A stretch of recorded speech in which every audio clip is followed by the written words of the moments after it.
बताओ देखा, महिलाओं को परिवार में एक जिम्मेदारी बहुत बड़ी होती है, इसलिए आप लोगों को पूरी जिम्मेदारी, अब नरेगा में भी आए हो, इधर भी आए हैं। लोन कभी भी उठाओ ना, बिना परिवार के पूछे कभी भी मत उठाना, क्योंकि ये भी एक घर का झगड़ा होता है। कई बार हम क्या करते हैं कि महिला इधर प्राइवेट ठा लिया, उधर दूसरे में ठा लिया, 4-5 किस्त खा लेते हैं और परिवार को बिना बताए, और फिर वो कहते हैं कि घर का खर्चा मेरे से चलता है, तो आदमी कहता है तू चला, मैं तो कौन कमाऊंगा, वो दारू पी के रहने लग जाता है। तो बताओ रोड़ा किसका होता है जी? फिर बात आती है, वो आदमी पीने लग जाता है, घर का खर्चा तू चलाती है तो तू चला, मेरे को क्या मतलब है। किस्त वाले आते हैं, बैठे रहते हैं, उनको टाइम पे किस्त नहीं मिलती है, फिर वो झगड़े होते हैं, फिर वो आपस में एक दूसरे की बात बनती है, तो गाँव बात बनाने लग जाता है। इसलिए सबसे पहले विशेष तौर पे ध्यान रखें, जितनी आपको ज़रूरत है उतनी ही उठाइए ताकि आप बच सको। ज़्यादा हो जाते हैं, कोई नहीं भर पाता है, तो फिर वो दिक्कत आपको भी आती है, फिर वो परिवार वालों को भी आती है, फिर वो मामले पुलिस में जाते हैं तो पुलिस आपकी कोई सहायता नहीं करती। इसलिए जिम्मेदारी आपकी बनती है, ऐसी चीज़ों में विशेष ध्यान रखेंगे।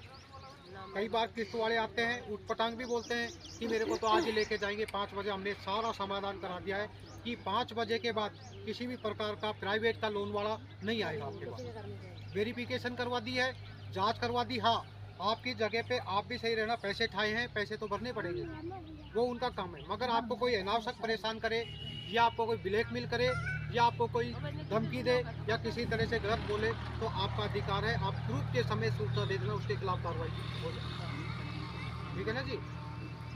तीसरी चीज़, किसी भी प्रकार से जैसे आपका लोन पास हो गया, तो आप किसी को भी लोन ऐसे नहीं, कई महिला होती है भाई इनको ज़रूरत नहीं है तो तू तेरा नाम से मैंने उठा दे, तो वो महिला उसको उठा के दे देती है, बाद में वो भर नहीं पाती है, तो जिम्मेदारी आपकी बन जाती है। आपने उठाया है तो आप ही भरोगे, वो नहीं भरेगी। वो आप कहोगे वो देगी जब मैं भरूंगी, नहीं, ऐसा कुछ नहीं होता है। पैसे आपने उठाए तो आप ही भरोगे। इसलिए हमें किसी भी प्रकार से किसी को पैसे नहीं उठा के देना। उठाओगे तो खुद की जिम्मेदारी होती है, खुद की जिम्मेदारी पे उठाओगे और फिर खुद को ही भुगतना पड़ेगा। तीसरी चीज़, किसी भी प्रकार से किसी से लेन देन करो तो डिजिटल करो।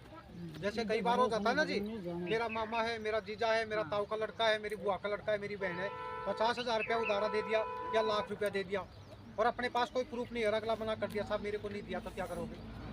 थाने में जाओगे, थाने वालों को प्रूफ दो, साहब प्रूफ तो नहीं है, तो कुछ भी नहीं मिलता। इसलिए 50,000 रुपया दो या लाख दो, किसी को भी दे रहे हो तो प्रूफ से दीजिए, ताकि वो मना नहीं करे, आपके पैसे आपके पास।